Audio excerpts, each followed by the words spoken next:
Bonjour à vous. C'est Alexandre. Sous la Varangue, c'est votre émission. Sous la Varangue est une émission culturelle consacrée à l'art, aux traditions, à l'histoire et à l'événementiel. Aujourd'hui, nous partons à la découverte d'un artiste peintre dionysien, Alain Técher, qui expose à la Galerie 81 à Sagny, sur le Barachois. Et c'est tout de suite dans Sous la Varangue.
Je suis ici au studio 81 au Barachois en compagnie d'Alain Técher.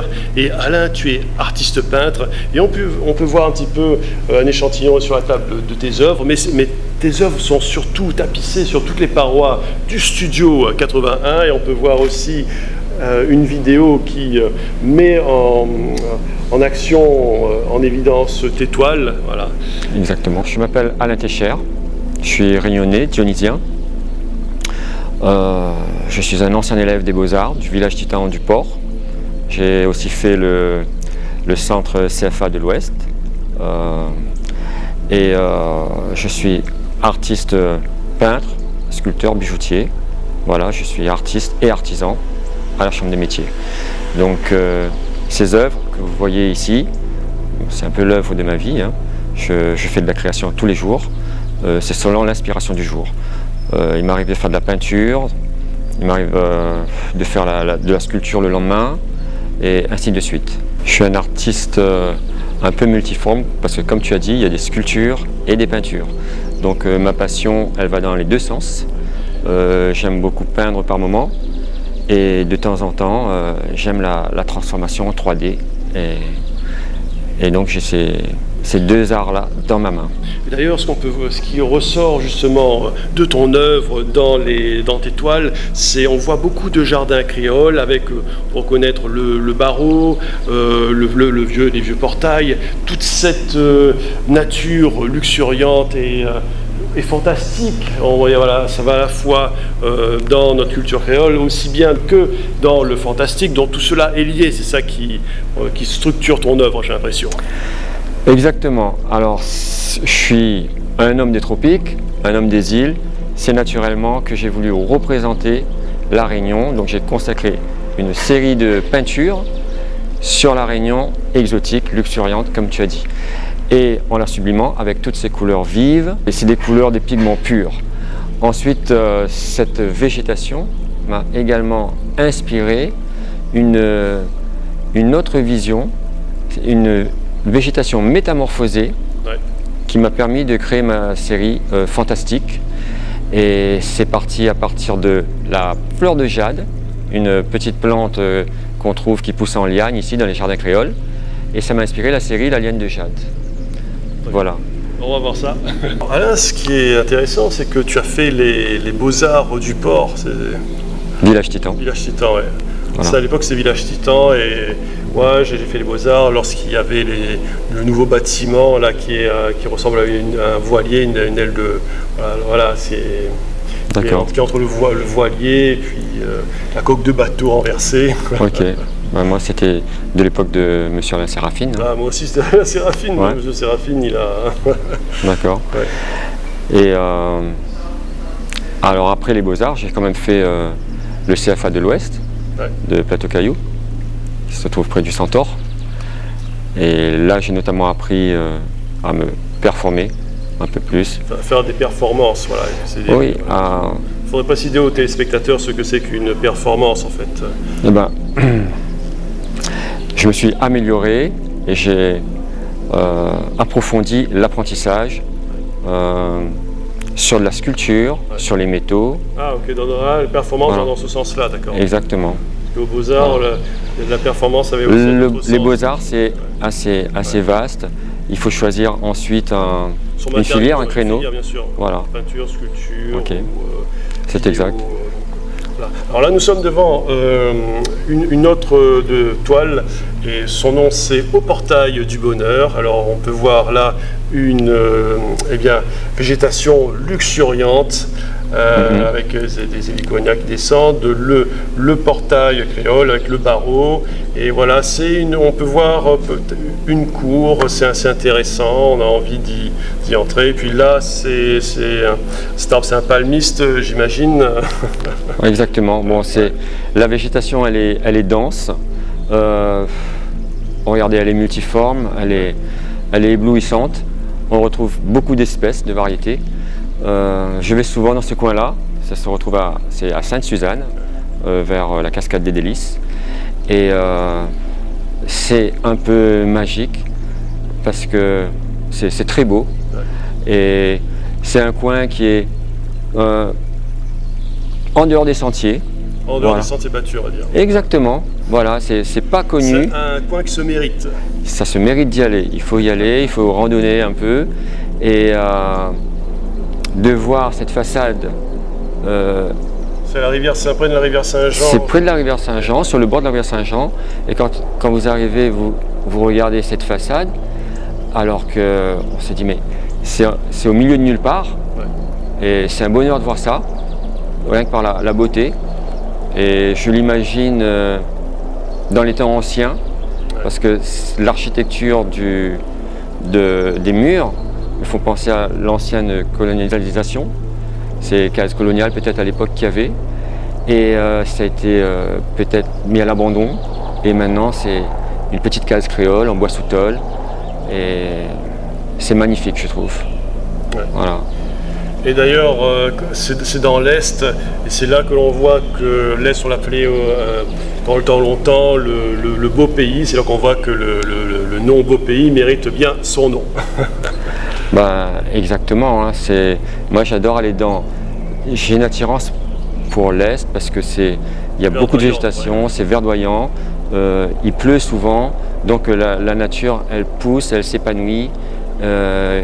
Et puis c'est très calme, reposant, et ça me fait du bien d'aller dans ces coins-là. Là, nous avons une œuvre qui s'appelle Vision d'un raisin de mer.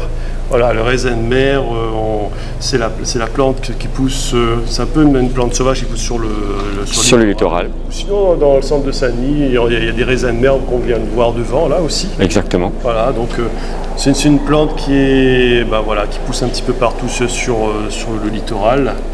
Et c'est une feuille qui est assez intéressante, c'est la couleur orangée, c'est une fleur qui n'est plus verte, mais qui a vieilli et qui a trouvé sa propre couleur, qui ressemble un petit peu, on dirait un soleil carrément, tellement elle est devenue orange.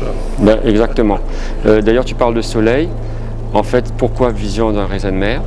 Parce que si tu regardes bien, c'est la feuille que je tiens dans mes doigts, entre mes doigts. Et le coucher de soleil derrière. Donc il y a cette épanouissance de lumière à travers la feuille. Déjà la feuille, quand elle perd le vert, elle devient naturellement rouge, jaune et après passe au marron. Donc une feuille morte, sèche. Et donc tu vois cette feuille, ça évoque également le coucher de soleil. Et c'est une vision à travers cette feuille de raisin de mer. C'est ça que j'ai voulu dire principalement. Oui, parce que c'est à la fois le soleil qui se couche, en même temps la feuille qui se fane quelque part. Mais oui.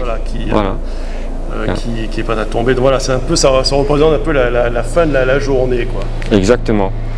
Et là, la représentation de la sphère, c'est justement l'arbre du raisin de mer que j'ai représenté. Alors c'est une sculpture en métal. de récupération de matériaux, bien entendu, parce que j'adore faire des sculptures à base de récupération. Et l'arbre est sculpté en bronze, donc aussi avec de la peinture. Donc c'est... Ce qui est intéressant, c'est que c'est une sphère. Là, on parlait du soleil. On a fait un lien entre la feuille qui prend la couleur du soleil, qui se transforme en astre, qui finit par tomber. Voilà, le soleil, quand il se couche, c'est comme une fleur comme une feuille qui tombe de l'arbre, en fait. Hein, exactement. Le soleil. Donc oui. Voilà, c'est un peu la même poésie, quoi, on va dire. Oui, et puis bon, ça pousse sur la terre, et puis ça, c'est très imaginaire. L'arbre, il est disproportionné par rapport à la planète. C'est ma vision d'artiste, on ne peut pas vraiment l'expliquer pourquoi, mais on le voit ici même, des gens qui représentent ça dans les jardins avec des vraies plantes, et moi je le fais en sculpture. Et voilà ce que ça donne. Alors là, on a une toile exceptionnelle, justement, qui te tient à cœur. Justement, cette toile, c'est là une représentation, tu viens de me dire, de Saint-Denis, justement, le soir, by night. Exactement. C'est un nocturne. Je l'ai appelé le Saint-Denis Blues. Ouais. Voilà, donc c'est ma ville. Hein. Ouais. Et je vais souvent à la montagne, parce que j'ai de la famille qui habite la montagne. Je redescends ces rampes le soir et je suis toujours émerveillé devant cette ville de lumière, et je me suis dit un jour il va falloir que je représente cette ville de lumière, Saint-Denis, à ma manière. Et c'était un peu un challenge, parce qu'à chaque fois je m'arrête dans les rampes pour prendre des centaines de photos.